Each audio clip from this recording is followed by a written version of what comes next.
Welcome everyone to the web series for Team-Wide Session 3. This session will cover encouraging and building relationships. This web series is brought to you by the Minnesota Department of Human Services and the University of Minnesota's Institute on Community Integration. It is designed to share the information which had been scheduled to be shared at the remaining team-wide sessions, which were canceled due to the COVID-19 outbreak. Your training team has broken down the information into multiple sessions. Each session will include approximately 20 to 30 minutes of information meant for application as a team. What will be missing is the opportunity to complete the exercises in a group setting. Throughout each presentation, there will be times when the trainer will ask that you pause the video to reflect or complete an exercise. Although these exercises offer basic application of the information, it can never replace the rich experience of discussing your learning with colleagues. We encourage you to work with your internal colleagues in some fashion. For example, have a virtual meeting and go through the sessions together, or create small groups, or pair up if possible. Your presenter for this session is Chet Cheddar. Chet is an educational specialist at the University of Minnesota Institute on Community Integration. I will now turn it over to Chet for the remainder of today's webinar. Thank you, Larry, for the warm welcome and the introduction. I'm happy to be here today, and I'm really happy to talk with you about something that's so important to the work that we do. So we're going to go ahead and jump right in. Here are some examples of primary universal strategies. Some of them are positive social strategies, which we're going to be focusing on today. The others are things that you've likely heard of or may have heard of in your life. Person-centered thinking, life course for families, health and wellness strategies, community mapping and building natural supports, strategies for increasing positive social interactions, teaching mindfulness, and trauma-informed care. Today, like I said, we're going to focus on the positive behavior supports. Universal positive behavior supports look at how we're creating environments that are positive and predictable. There are 5 main categories to think about when adding positive behavior supports or PBS strategies. The first is promote positive social interactions. You may look, this may look different for everyone. Pay attention to how people are interacting and responding. Encourage and celebrate positive social interactions. The second is design positive, proactive, predictable environments. Paying attention to the time of the year or the season, holidays, physical environment, the time of day, the lighting, temperature, who's around, people's culture, are all things to look into when you're assessing this area. The third is establish data-based decision-making systems. What is the data? What are the data that you're keeping? And how can you help it? How can you use it to help you make decisions? Number 4, consistent responses to problems. PBS is all about developing consistent responses when challenges arise. This helps to create a predictable environment. And the 4th is building capacity for individualized PBS. PBS teaches, supports, and promotes social interactions, positive social interactions. Today, we're going to take a much closer look at building relationships and better communication.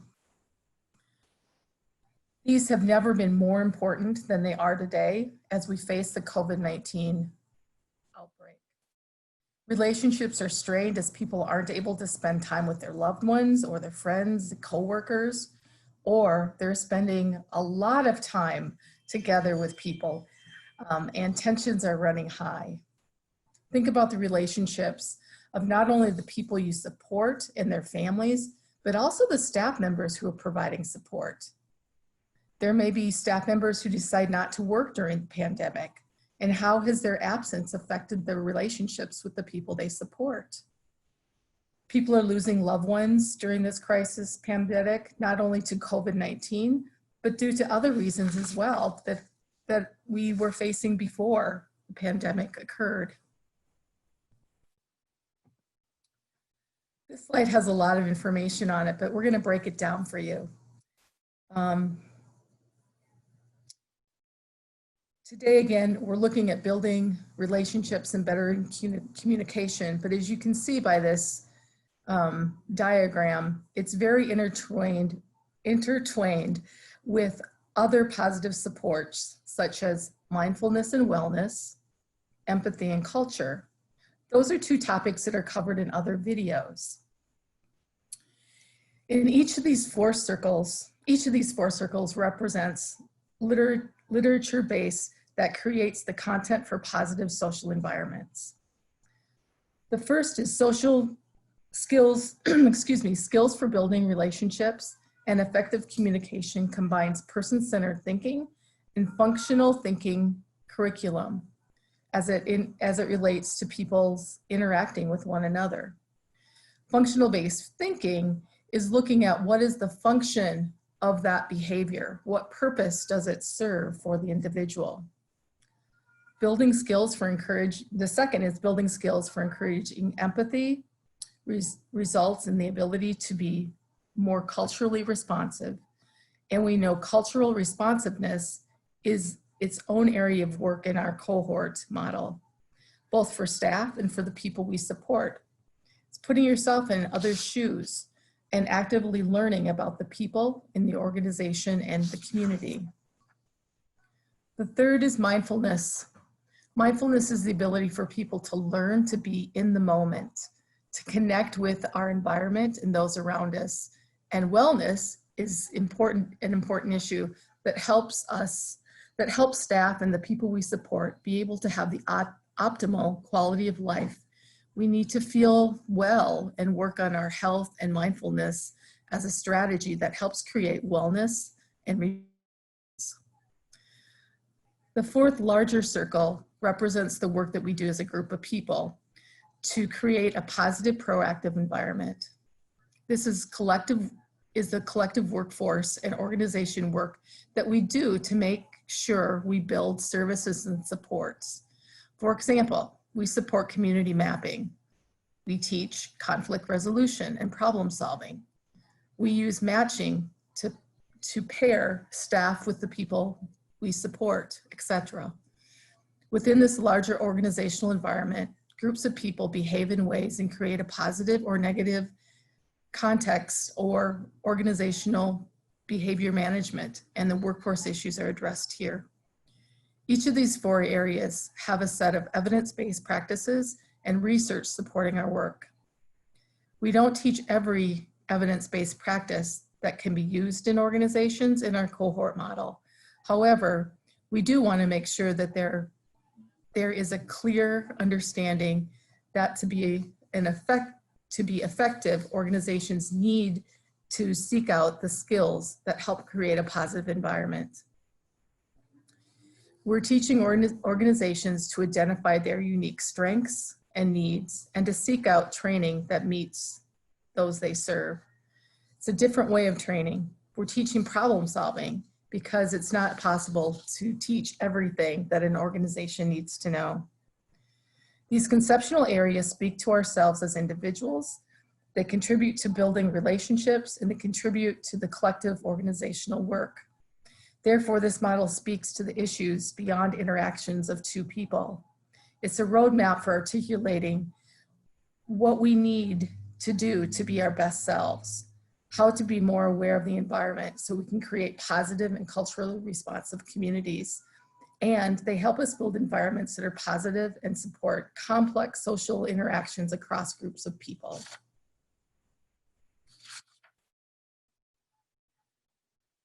When we use skills for building relationships, and for using effective communication, we are combining person-centered thinking and functional behavioral thinking as it relates to the interactions between two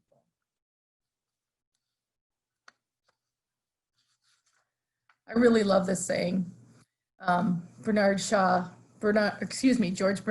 said, "The single biggest problem in communication is the illusion that it has taken place." We communicate in so many different ways. We see things through different lenses. We hear things differently. We communicate our actions and our gestures, facial expressions, not to mention through the words that we speak. We communicate by what we do and by what we don't do. We communicate when our face turns red, but is it because we're embarrassed or because we're hot? Communication is super complex, and we will forever be learning how to be better communicators.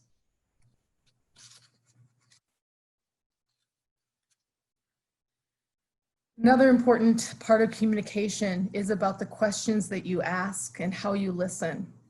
Are you listening with an open mind, willing to learn something, or have you already made judgment about the topic and the person that you're conversing with?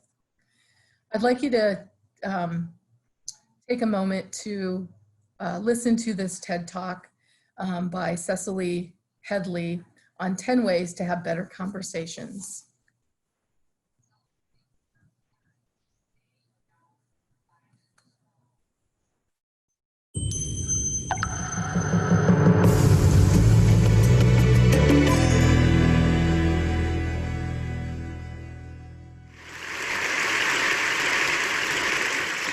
I want to see a show of hands. How many of you have unfriended someone on Facebook because they said something offensive about politics or religion, childcare, food? And how many of you know at least one person that you avoid because you just don't want to talk to them?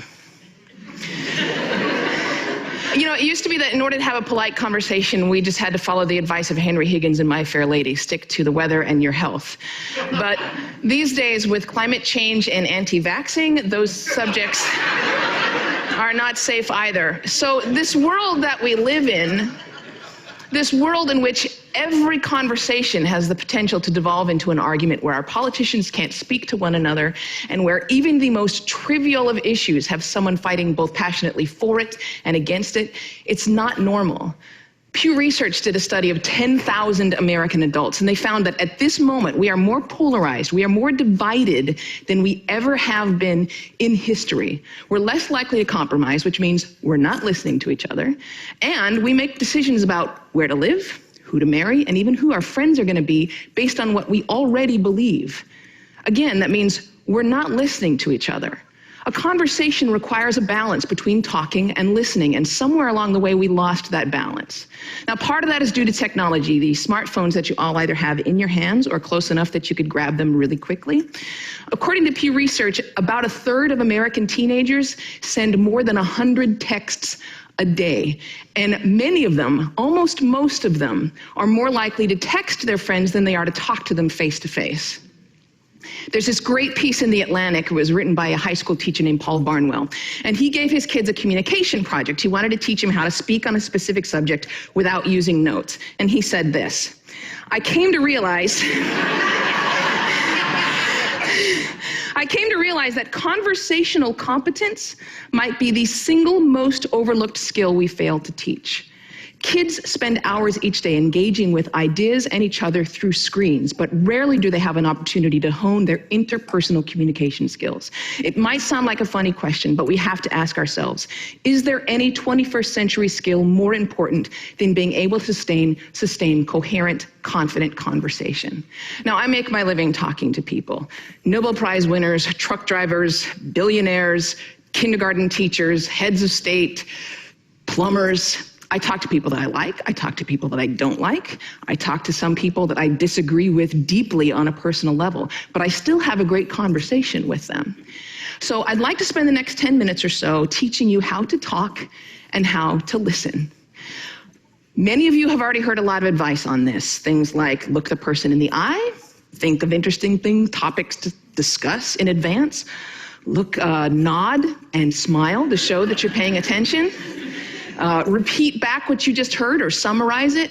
So I want you to forget all of that. It is crap. There is no reason to learn how to show you're paying attention if you are, in fact, paying attention.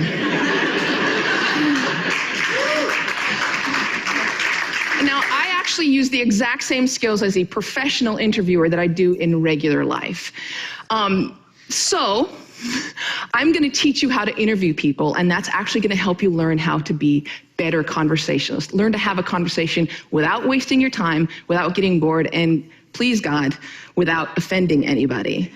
We've all had really great conversations. We've had them before. We know what it's like. The kind of conversation where you walk away feeling engaged and inspired, or where you feel like you've made a real connection or you've been perfectly understood. There is no reason why most of your interactions can't be like that. So I have 10 basic rules. I'm going to walk you through all of them, but honestly, if you just choose one of them and master it, you're already going to enjoy better conversations. Number 1, don't multitask. And I don't mean just set down your cell phone or your tablet or your car keys or whatever's in your hand. I mean, be present. Be in that moment. Don't be thinking about your argument you had with your boss. Don't be thinking about what you're going to have for dinner. If you want to get out of the conversation, get out of the conversation. But don't be half in it and half out of it. Number 2, don't pontificate. If you wanted to state your opinion without any opportunity for response or argument or pushback or growth, write a blog. Now, there's a really good reason why I don't allow pundits on my show, because they're really boring. If they're a conservative, they're going to hate Obama and food stamps and abortion. If they're a liberal, they're going to hate big banks and oil corporations and Dick Cheney. Totally predictable. And you don't want to be like that. You need to enter every conversation assuming that you have something to learn. The famed therapist Eb Scott Peck said that true listening requires a setting aside of oneself. And sometimes that means setting aside your personal opinion. He said that sensing this acceptance, the speaker will become less and less vulnerable and more likely to open up the inner recesses of his or her mind to the listener. Again, assume that you have something to learn. Bill Nye, everyone you will ever meet knows something that you don't. I put it this way: everybody is an expert in something. Number 3, use open-ended questions. In this case, take a cue from journalists. Start your questions with who, what, where, when, why, or how. If you put in a complicated question, you're going to get a simple answer out. If I ask you, were you terrified? You're going to respond to the most powerful word in that sentence, which is terrified. And the answer is, yes, I was, or no, I wasn't. Were you angry? Yes, I was very angry. Let them describe it. They're the ones that know. Try asking them things like, what was that like? How did that feel? Because then they might have to stop for a moment and think about it. And you're going to get a much more interesting response. Number 4, go with the flow. That means thoughts will come into your mind and you need to let them go out of your mind. We've heard interviews often in which a guest is talking for several minutes and then the host comes back in and asks a question which seems like it comes out of nowhere or it's already been answered. That means the host probably stopped listening 2 minutes ago because he thought of this really clever question and he was just bound and determined to say that. And we do the exact same thing. We're sitting there having a conversation with someone and then we remember that time that we met Hugh Jackman in a coffee shop. And we stop listening. Stories and ideas are going to come to you. You need to let them come and let them go. Number 5, if you don't know, say that you don't know. Now, people on the radio, especially on NPR, are much more aware that they're going on the record. And so they're more careful about what they claim to be an expert in and what they claim to know for sure. Do that. Err on the side of caution. Talk should not be cheap. Number 6, don't equate your experience with theirs. If they're talking about having lost a family member, don't start talking about the time that you lost a family member. If they're talking about the trouble that they're having at work, don't tell them about how much you hate your job. It's not the same. It is never the same. All experiences are individual. And more importantly, it is not about you. You don't need to take that moment to prove how amazing you are or how much you've suffered. Somebody asked Stephen Hawking once what his IQ was, and he says, I have no idea. People who brag about their IQs are losers. Conversations are not a promotional opportunity. Number 7. Try not to repeat yourself. It's condescending and it's really boring. And we tend to do it a lot, especially in work conversations or in conversations with our kids. We have a point to make, so we just keep rephrasing it over and over. Don't do that. Number 8, stay out of the weeds. Frankly, people don't care about the years, the names, the dates, all those details that you're struggling to come up with in your mind. They don't care. What they care about is you. They care about what you're like, what you have in common. So forget the details. Leave them out. Number 9, this is not the last one, but it is the most important one. Listen.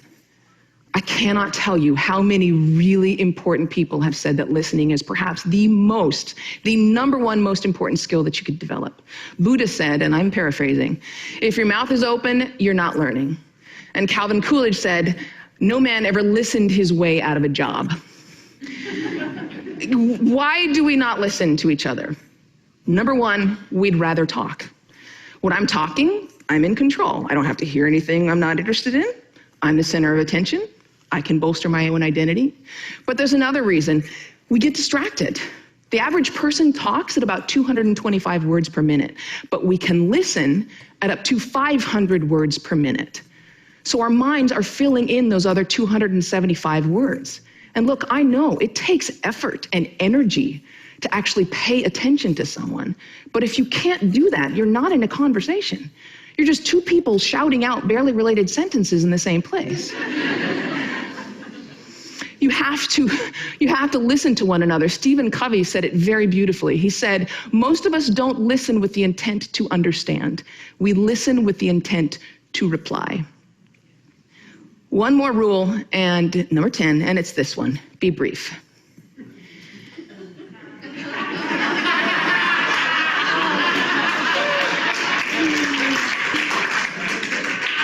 All of this boils down to the same basic concept, and it is this one: be interested in other people.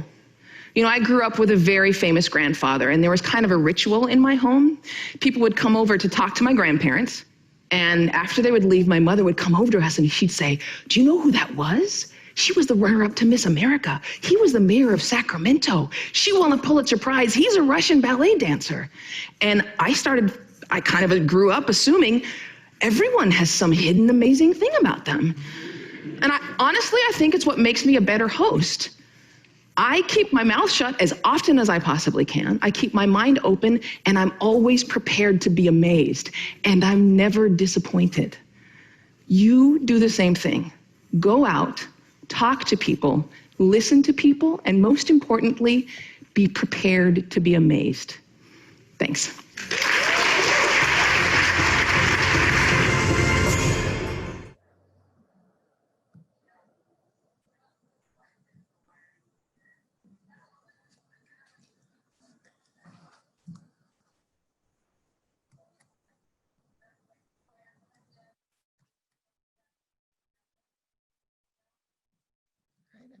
There we go.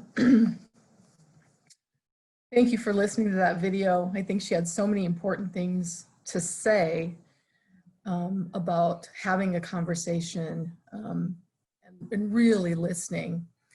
I hope that you'll take some time and think about the tips that she talked about. I've included them on this slide and the next, in case you didn't write them down. And I want you to think about, if you were to pick one of these tips to apply to your life and conversations, what would it be? And in applying it, how do you think your conversations and relationships would improve? The one that she talked about that she felt was most important was number 9, listen. Really listen to understand, not to reply, is one that I realized several years ago and really work to apply to my life every day. And I can't tell you how much it has changed my life and changed the life of others that I interact with in a positive way. So I really encourage you to think about what she has shared with us.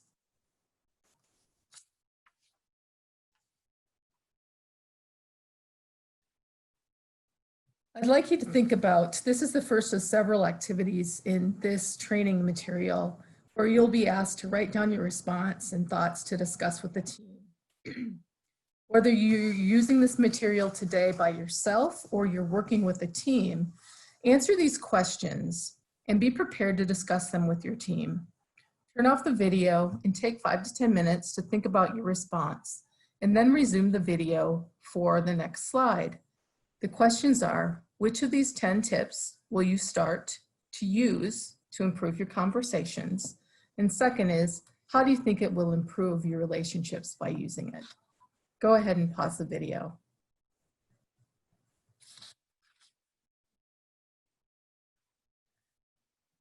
Welcome back.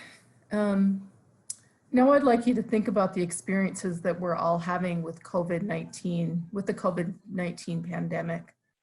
Many people are missing being with their family and friends, coworkers, and schoolmates.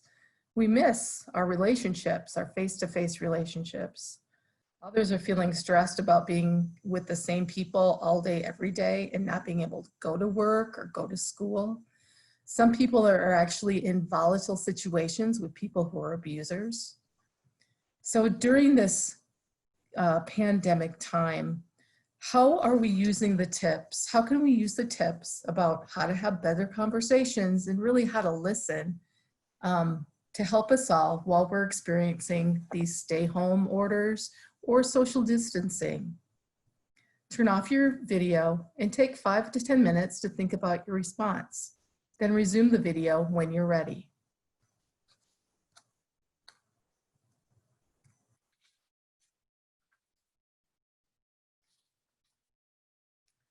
Welcome back.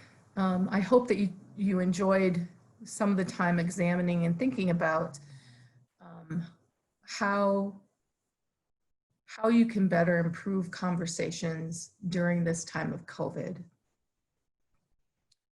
Next, we're going to take a look at relationships a little bit more. Relationships are all about being connected to others, and we all need relationships. And there's some relationships are different from others. We have relationships with family, friends, partners, professionals, and many other types of relationships. Some of us need many relationships in our lives, others just need a few. We're all a little bit different in what our needs are. Connecting with others isn't just something nice to do. And you'll learn in this British video how important connections are actually to our health. I suspect that the information presented in this video is much the same for Americans. So let's pause and watch the video on this slide and learn about the importance of connections with each other as a part of our health. When you're done, return to the video.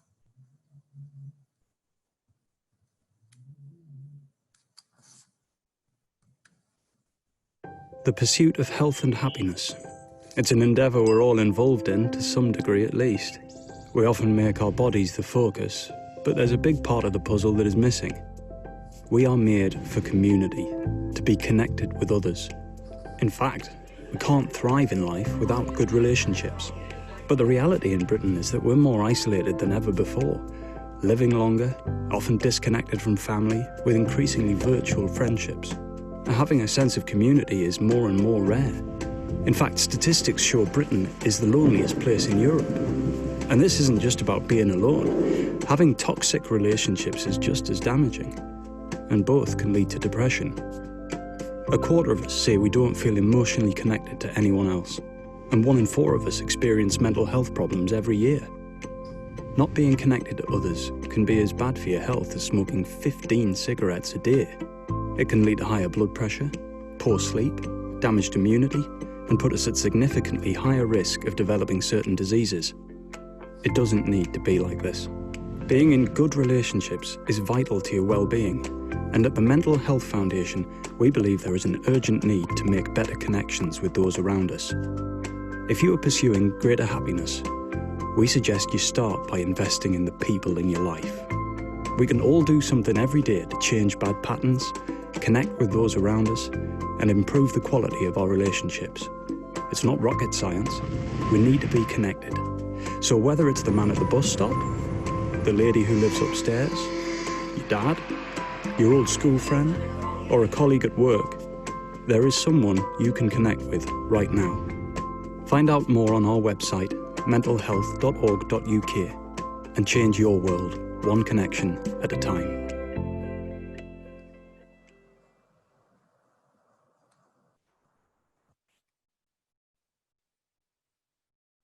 All right. I'd like you to take a few minutes to think about and reflect on the video. As I try to get my slide to advance. What was one key message that you took away from the video? Think about how COVID-19 has isolated people and changed how people interact with one another. I'm going to stop right here, Larry, because I'm not able to advance my screen.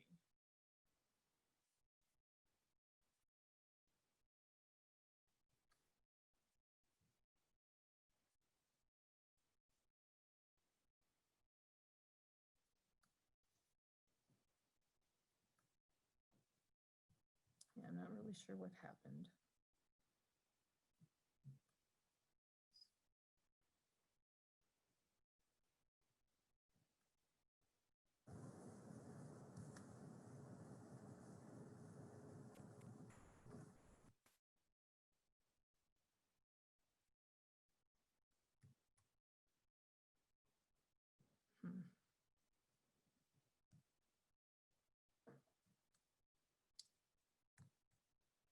Okay, now I've got it.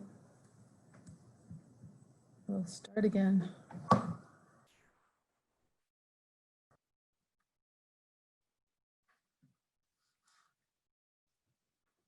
Thank you for watching that video.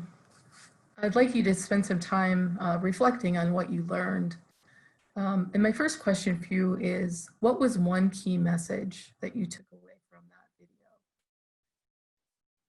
During COVID-19, I want you to think about how you can use this information to help those in the organization that you support, and how you can use the information to support the people who work for the organization.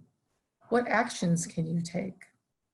So I'd like you to take a moment to pause this video and write down your responses. If you're working by yourself, plan to share what you've learned with your other team members at another time. If you're doing this training together, please take the time to discuss your own personal reflections and possible actions. If you're working as a group, I suggest taking 5 to 10 minutes per person for the whole discussion. If you haven't already assigned a facilitator, a timekeeper, and a note taker, you'll want to do that as you move through this exercise. When you're done, return to this video.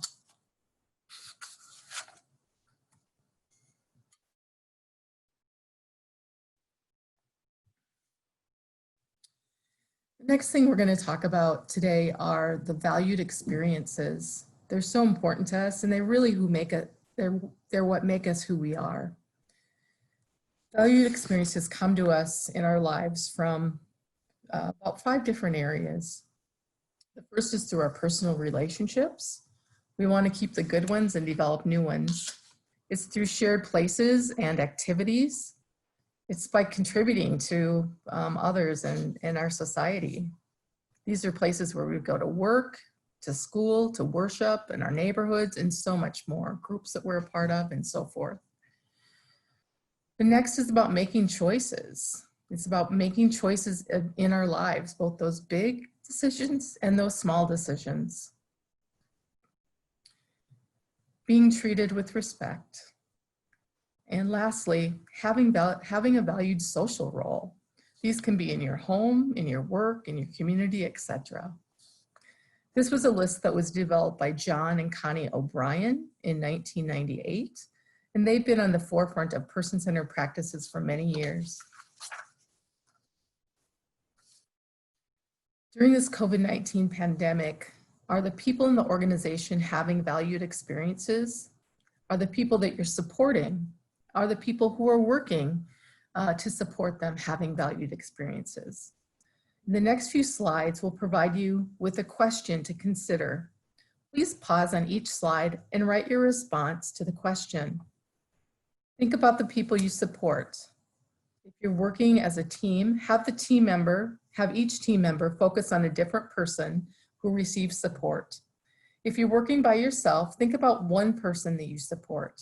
Write down your responses and plan to share the ideas and thoughts with the team in the near future. When you've completed the exercise, consider how you might use this activity in your organization. Personal relationships. Are people having positive personal relationships? If not, what can be done to change that? If they do, is there anything you should do to help them sustain those positive relationships?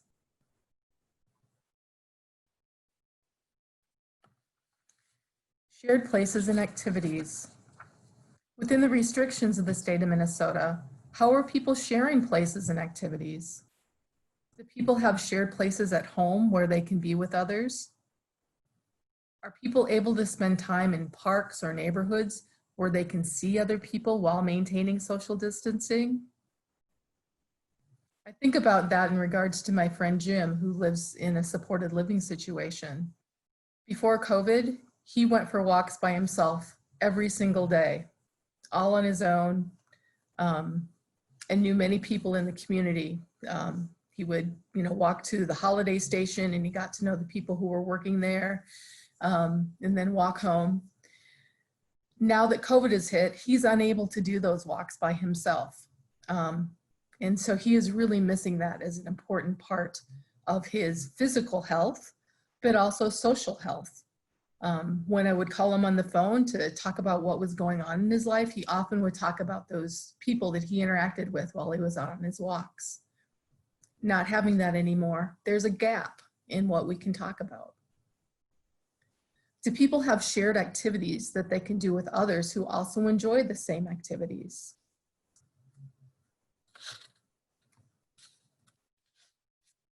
Making choices is such an important part of our daily lives. So is making choices a part of people's life? If it is there something the person really likes? Are there more things that they could make decisions on? If it isn't, consider why, and is there something that could be done so that they could start making more decisions? Being treated with respect. The big question, but are people being treated with respect? If they aren't, what can be done to improve this situation? Valued social roles. Do people have valued roles in their home, their work, their society? What are the valued social roles that person has? If they don't, what could be done to improve the situation?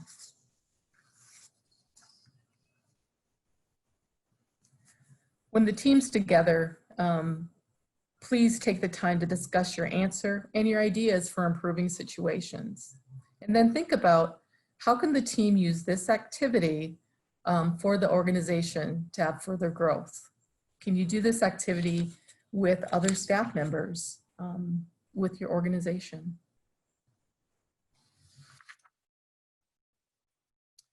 Encouraging and building relationships. There are more ways to encourage and build relationships. So let's kind of start with active listening, which is something that we heard about in the video earlier. And it's about focusing your attention on the person in a way that supports their communication. When using empathic listening, which is when you're listening to understand, not to reply, Cecily talked about this in the TED Talk earlier. And I have to admit, this is something that really changed my life. Listening to understand, not to reply. We need to pay attention to both the person's verbal and nonverbal communication. And then, as she said earlier, there's a saying that if your mouth is open, you're not listening. This is true if you're thinking about a response and planning what you're going to say next. If you're thinking about that, you're really not listening. The next one, paraphrasing what the person said. And while Celeste said this one was crap, what she was talking about is for paying attention. What I'm talking about is really understanding. So I think it's important to reflect. Reflect what the person said in your own words. For example, it sounds like you're telling me that you're not happy because the repair shop didn't get your car fixed when they said they would. And the person might respond by saying, yes, that's it. That's exactly why I'm not happy. Or no, that's not it. I don't mind that they took an extra day. I do mind that it costs more than I expected.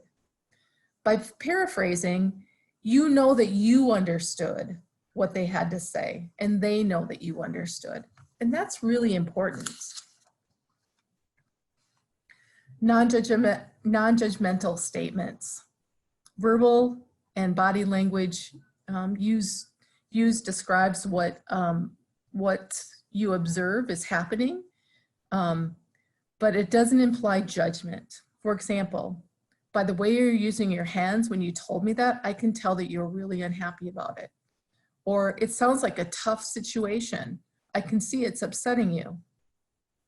The use of universal tools to support discovery and exploration.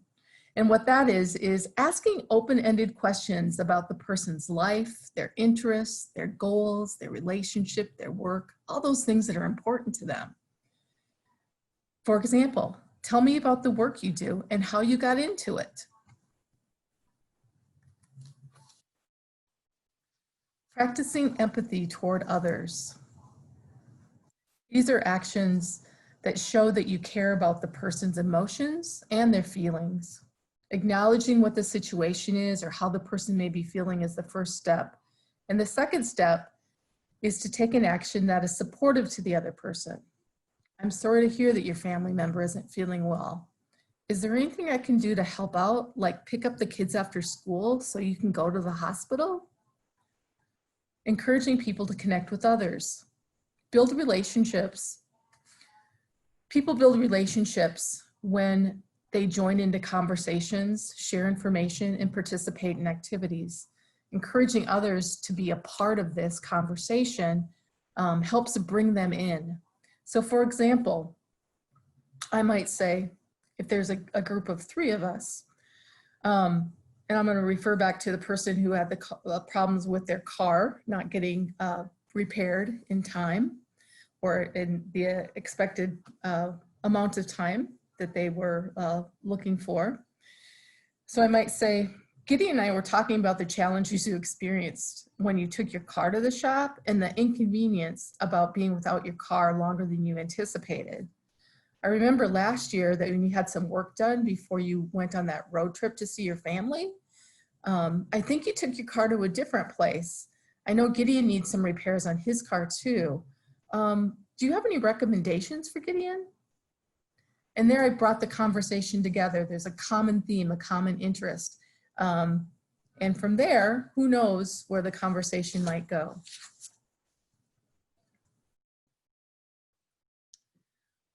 Work in collaboration, working together with others to help people achieve their goals. For example, my friend Jackie and I help each other by working in our gardens together in the summer. She knows a lot about plants and I know a lot about landscaping. Together we've built 2 beautiful gardens. Being positive and encouraging. Recognizing and celebrating the use of positive social interaction. For example, I could tell that you were really listening when I told you about my frustrations about my car. Thank you.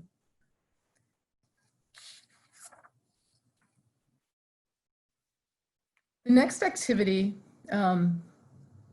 is one that you will be able to do by yourself, but then also work together with your team. So I'd like you to take a moment and find the Positive Social Strategies Self and Team Assessment. We sent you the link to this document. It is in the Positive Social Strategies resource folder. When you've got this document, we're going to have you use it to assess how you and your team are doing. Pause the video while you find and print the document. When you found it, restart the video for instructions before you begin.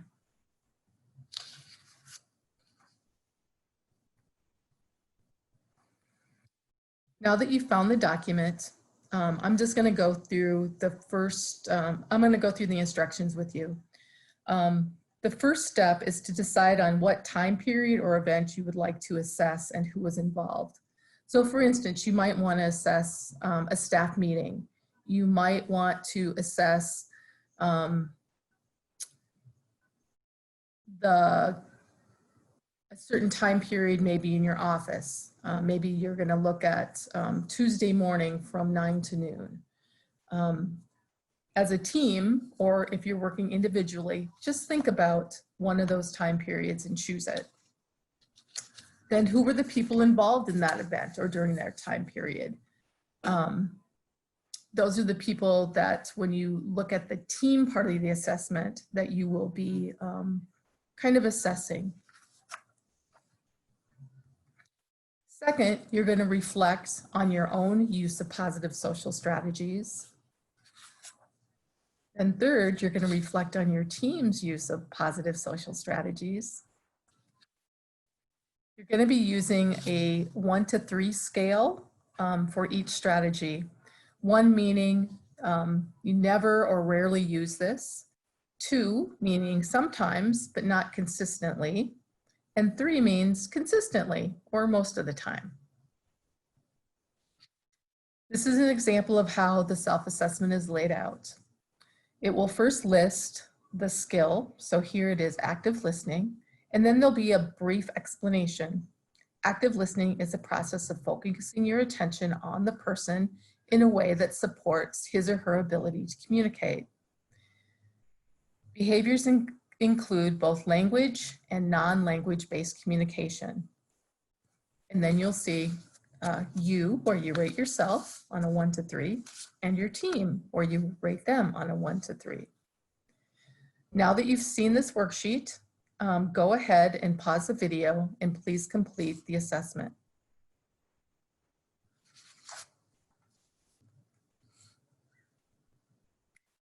Now that you've completed the assessment, consider and write down what strengths you bring to the team.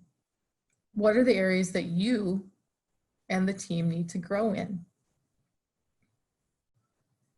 What did you learn about yourself and about the team while you did this exercise?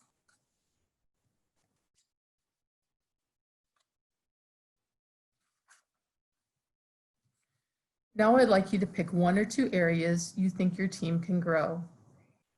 And you'll want to have this discussion with the team. What are those 1 or 2 areas based upon your own assessments that your team can grow?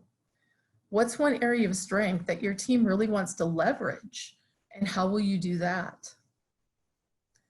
What will you add to your action plan? Where and how can this tool be helpful for your team again in the future, or for other teams that work in your organization?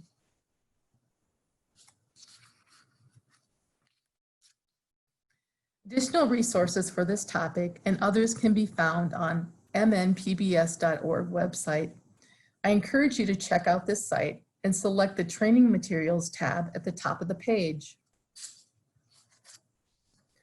This tab will bring you to this page, where you can access a variety of resources.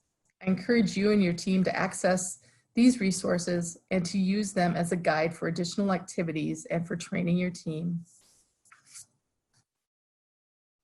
Also, if you're interested, you may want to attend the APBS conference that will be held next year in Minneapolis. You can get more information about APBS at this website, apbs.org.